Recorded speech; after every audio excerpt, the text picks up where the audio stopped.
All right, so it's Sunday night, January 18th, 2016.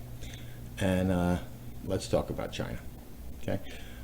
The first thing I guess we'll get into, and what I think is the least important thing, is this whole concept of Chinese GDP growth. Uh, Whether you believe the numbers, don't believe the numbers, whatever, let's keep it real simple. In 1994, I went to Shanghai. Okay. There was nothing there. All right. It was a bunch of hutongs. I stayed at the Portman Shangri-La, which was the only hotel that foreigners were supposed to stay at the time. It was the only building in Shanghai that was over 20 stories tall. And that was Shanghai back then. That was when China was opening up and just starting. I went back in 2008 when I spent a month in China, traveled around, went to the Olympics, all that. And Shanghai was the biggest city in the world. It was like the 5 boroughs of Manhattan that they had built, plus that they built in 14 years. I mean, Manhattan should have the infrastructure that China's built, the highways, the ring roads, how many dozens and dozens of bridges and tunnels and trains and airports and all that. And it wasn't just Shanghai. Obviously, there were 120 cities that they built in China in 14 years, from nothing to these incredible cities. Never happened in the world before, will probably never happen again. So did they have huge GDP growth? You better believe they did. Did commodities go up? These guys are buying every single commodity in the world in order to do that. All the cement, all the steel, all that, everything. And now that's over. They've built it. Okay, that's not happening again. So now they're going to turn into a service economy. Well, they better figure out how to get, U.S. style health insurance going, U.S. style lawyers going, real quick if they want to get the service economy to replace what they just did during that time period. It's not going to happen. China's GDP growth is going to slow dramatically.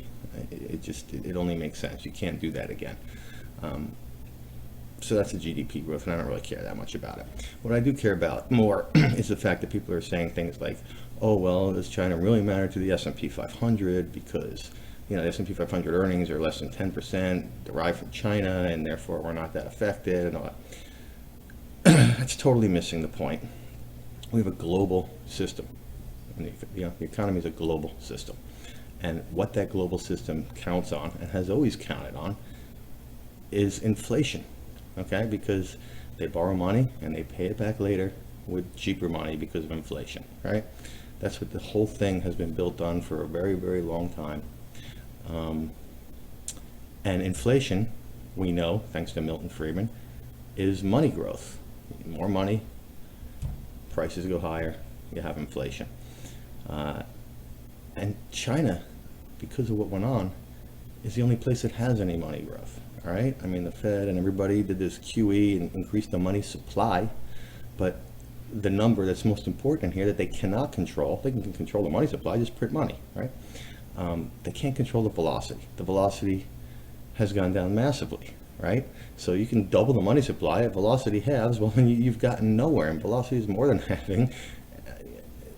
China was the only place that had any growth and therefore any velocity of money. And look, it doesn't matter that the money's in China or wherever it is.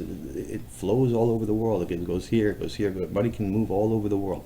At least we had some money growth going on in China. Now we're not going to get that, okay, with a slowdown.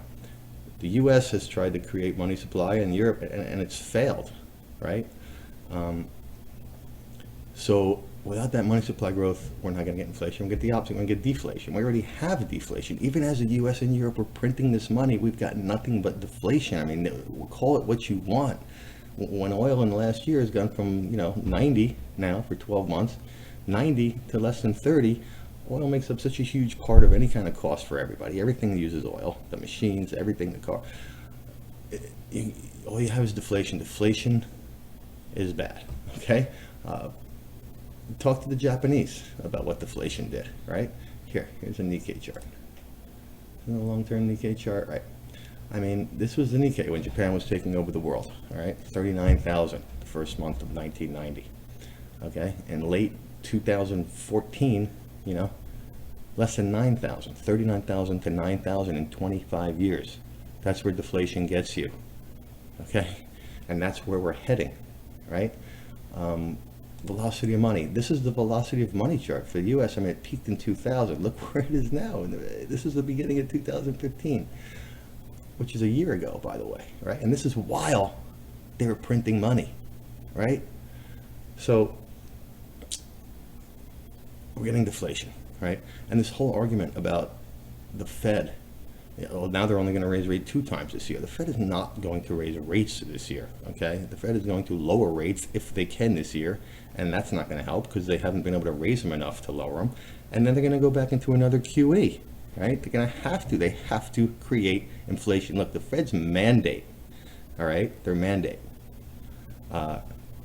read Secret to the Temple, is to create employment without creating too much inflation. Right? They want a little bit of inflation, as we talked about. Have they been creating employment? Arguably, yes. Maybe yes. Have they been creating, any inflation? No. The Fed would love to keep rates at 0 forever, according to their mandate, if they could keep creating jobs without any inflation. The only reason they tried to raise rates, last month or whatever it was because they got to build a cushion, man. I mean, they pushed all in by lowering rates basically to 0 and printing money, and it's done nothing. It hasn't helped. So my question is, well, now we're getting deflation. What are they going to do now? They can't lower rates very much. 1 tick, maybe, right? 1 lower. They can do QE again. Well, what happens when that works? They're out of bullets, right? And this is why, and those of you who know me know I don't get bearish very often. This is why I think we're going into a multi-year bear market. So let's talk about that a little bit. How do you make money in a bear market? Well, you're short. But the problem with bear markets is, again, let's go back to this Nikkei chart. You get rallies, bang, right? This is a big rally here, right? From under 15 to 20,000, right? You're looking at a 30% rally. Another one. Here's one that lasted, 3 years, right? It's very hard to make money in bear markets, right? The plays, if you're short, that's great, but it rips on you, and you're trying to manage your drawdown because you're trying to raise money, and that all comes down to, your Sharpe ratio and all that. So the people that are going to kill it are ones who can, in a bear market, are ones who can short and play the rallies, right? Very, very, very difficult to do, especially over time. You can get 1, you can get 2, you know what I mean? But it's very difficult to do. The men and the boys are going to be separated, and it really gets me into the hedge fund business, which I think is going to implode over the next 5 years. Implode, it's going down. Bill Ackman is going out of business. A lot of these hedge funds are going out of business. And whether it's separating the men for the boys or the lucky men from the unlucky boys, it is arguable.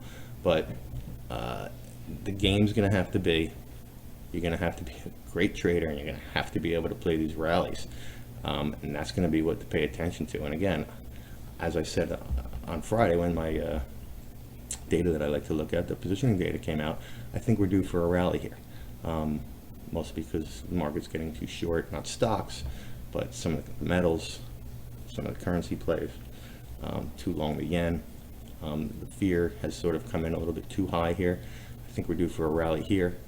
And it's going to be hard because how long does it last, and when do you get out of that rally, and when do you resell it? That all remains to be seen. But I think that's the play here. And I think that's the real China story is, if not them with creating money, who? Everything that we've done, everything you've done has failed, right? And again, it all comes down to this very chart, this velocity chart. You can't get velocity, it doesn't matter how much money you print. Deflation is the killer. So that's where I think we're at. Stay tuned to see what happens from here. All right, good luck. Sorry, I just wanted to add this one chart in because I just found it and I thought it was kind of interesting. This is obviously the velocity of the U.S. money, right, to 2011. It's now 2014. We just saw before over here that 2015, it's all the way down here. So at 2011, it was like around here, right, somewhere in here, right? And this was the Japanese money supply, velocity of money from 93 to 2011. So this was 93, you know what I mean? It's a similar thing, man. It's all about velocity. All right, anyway, I just wanted to show you that chart to add a little fire to this argument too. All right.